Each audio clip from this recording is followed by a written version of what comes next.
మీరు రాసిన తొలి పాట ఆ క్రమంలోనే ఫస్ట్ నేను రాసిన పాట ఏంటంటే పల్లె ఓయమ్మా తెలంగాణ మాయమ్మా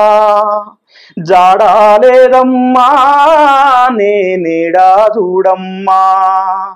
బుసిబోసే కంకులల్లోనూ పసిపోరల మనసులల్లోనూ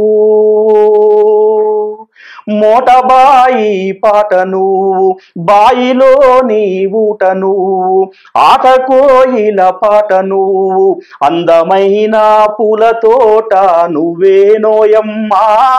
ఓ బంగారు మాయమ్మా పల్లె ఓయమ్మా తెలంగాణ మాయమ్మా జాడాలేదమ్మా నేనేడా చూడమ్మా ఫస్ట్ రాసినటువంటి పాట చాలా బాగుంది.